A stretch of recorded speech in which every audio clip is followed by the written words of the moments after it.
Welcome to day number 4, my friends, and here it is. So today, man, I'm tired. Been going at this pretty much all night, but today we're doing something pretty cool. As you already know, we kind of shifted over from doing more so AliExpress, and we decided to do print on demand. So if you're not familiar with what print on demand is, it's basically like Thread Me Up, viral style, T-launch, or whatever it is, going ahead and putting designs on a T-shirt, a sweatshirt, and basically selling it. Now, the profit margins are great. Whatever you want to use, whether it's Thread Me Up or really, I don't care what platform you want to use, Printful, I don't care. Just make sure that you're using something with good margins. Now, obviously, the more you sell in volume, the more you're going to make. And here's the deal, all right? I'm going to hop in just a few seconds with Bukin. We're going to go over how to find people.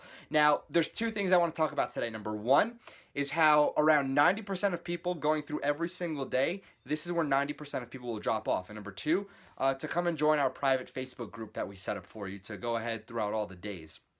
So with that being said, what I want you to do right now is number one, decide whether or not you're going to continue with this. Now, why am I saying this? Decide if you're going to continue, because this is where we've noticed a lot of people drop off is day number 4.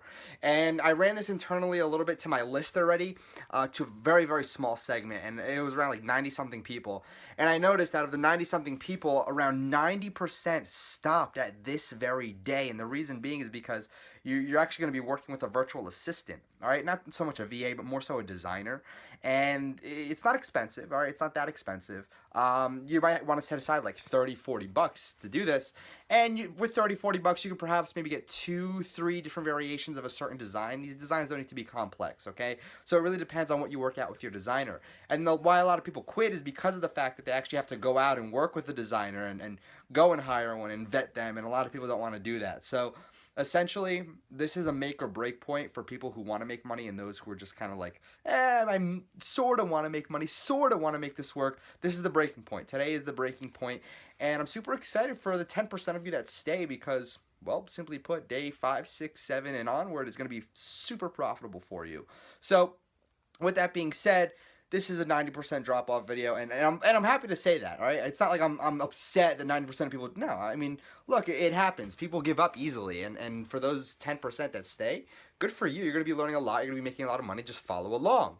And the second thing, in the description or a link up above here, what I want you to do is come and join our private Facebook group. Now, it's the 7-day Shopify challenge, and that's exactly what I labeled the group as. So come and join it. It's gonna be freaking awesome. You're gonna love every single thing that goes on. You can ask questions to myself, Bukin, and pretty much let's just get this underway because this is going to be some pretty awesome information as well. I want you to go ahead and just ask any questions you have. Keep asking and asking and asking and just keep going and going with it because the more you learn, the more you're going to earn. So with that being said, I'm done talking. Let's go hop into the content. I'm going to see you tomorrow. Number one, be part of that 10%. Number two, click on the link above or go to the description and come join our private mastermind and our group.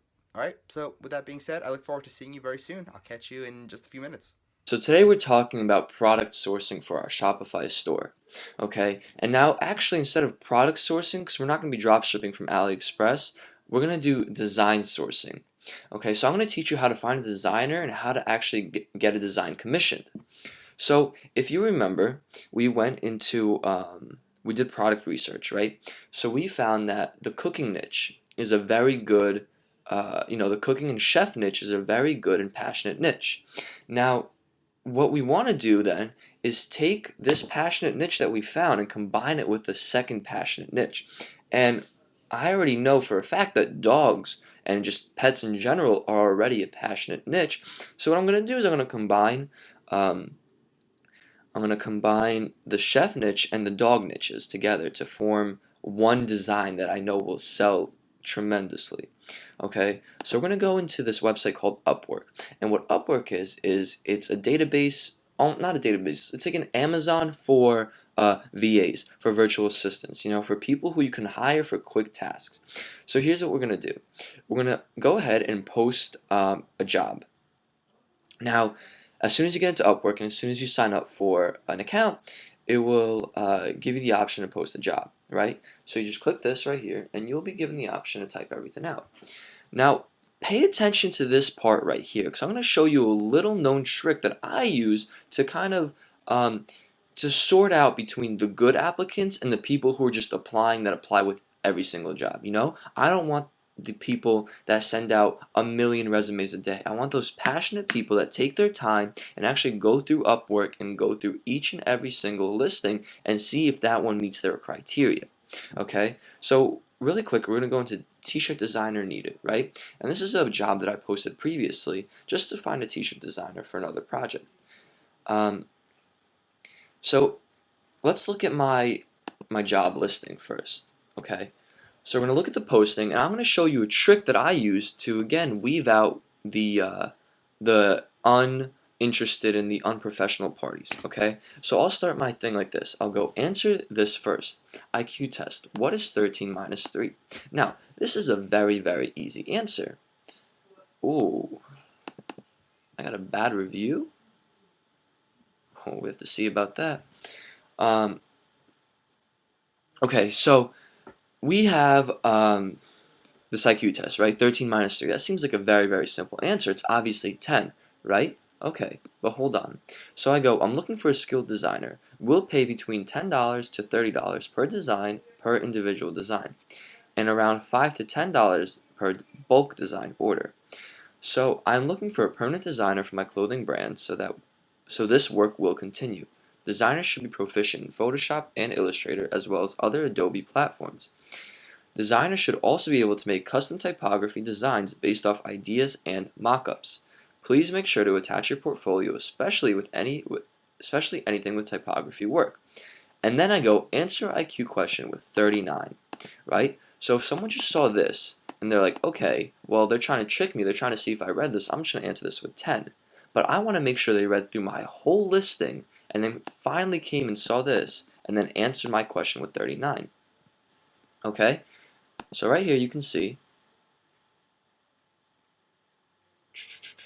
this guy did not actually read my thing, right? So here we go to this guy. Actually, hold on, applicants, because I already hired this guy, but I just hired him because he was really, really good. So look, you'll see the people that are really passionate. So this one right here goes, "Hello, Dan. First of all, answer of your IQ question is 39. I'm very happy to see your attachment and thank you for taking time to review my bid." So you see, this man is passionate about my job listing, and he read through the whole thing, and he knows what's in store. Okay, same thing with this guy. And same thing with this guy. Now, you see I only have 5 applicants. Before I had around 30, right? But I archived all of them.